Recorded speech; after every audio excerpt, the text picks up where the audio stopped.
옛날 옛날 아주 먼 옛날 깊은 산골 외딴 마을에 아이 울음소리가 끊이지 않는 집이 있었어.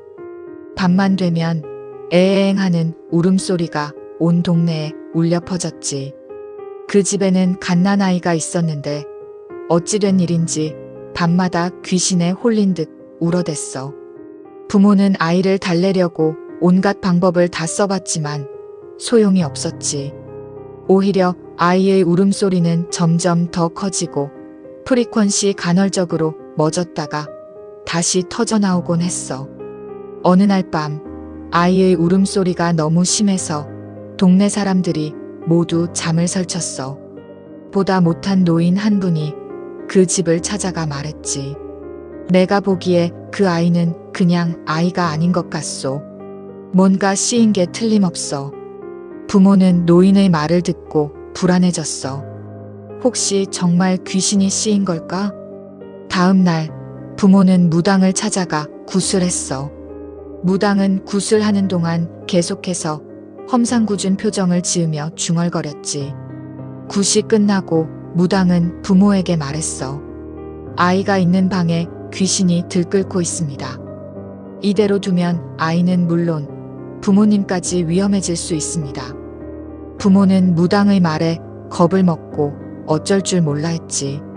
무당은 부모에게 부적을 써주고 아이의 머리맡에 칼을 놓아두라고 했어. 그리고 절대로 밤에 아이 방에 들어가지 말라고 신신당부했지. 부모는 무당이 시키는 대로 했어. 부적을 붙이고 칼을 놓아두고 밤이 되기만을 기다렸지. 밤이 되자 어김없이 아이의 울음소리가 시작됐어. 하지만 오늘은 왠지 모르게 울음소리가 더 크고 더 슬프게 들렸지. 부모는 무서워서 방문을 열어볼 엄두도 내지 못했어. 그렇게 밤은 점점 깊어지고 아이의 울음소리는 점점 더 처절해졌어. 새벽이 밝아올 무렵 아이의 울음소리가 뚝 멎었어. 부모는 무슨 일이 생긴 건 아닐까 걱정하며 조심스럽게 아이 방문을 열었지. 방 안은 싸늘한 기운이 감돌았고 아이는 새하얗게 질린 얼굴로 잠들어 있었어. 그런데 아이의 머리맡에 놓아둔 칼이 핏빛으로 물들어 있는 거야. 부모는 깜짝 놀라 아이를 안고 흔들어 깨웠어. 아이는 눈을 뜨자마자 엄마를 보며 웅얼거렸지. 엄마, 무서운 언니가 자꾸 나 괴롭혀. 부모는 아이의 말에 소름이 돋았어.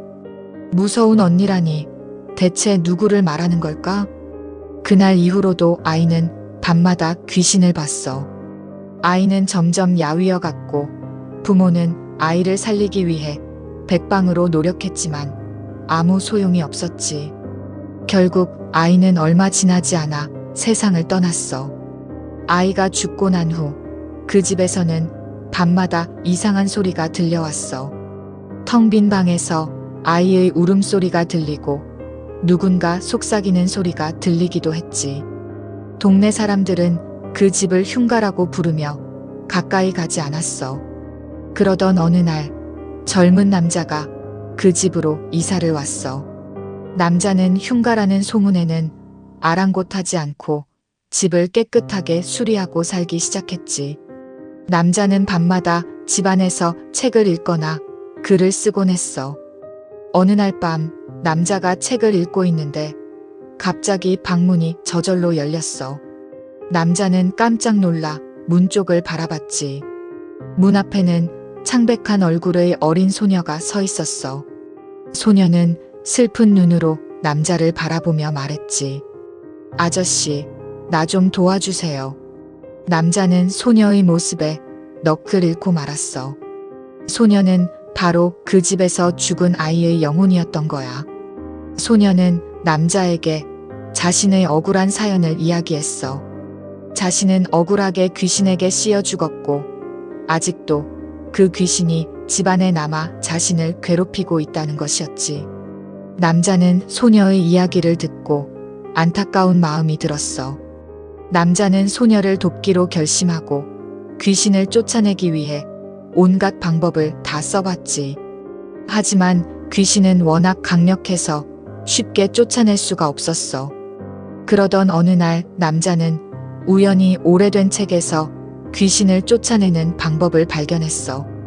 그 방법은 바로 귀신이 가장 무서워하는 것을 이용하는 것이었지.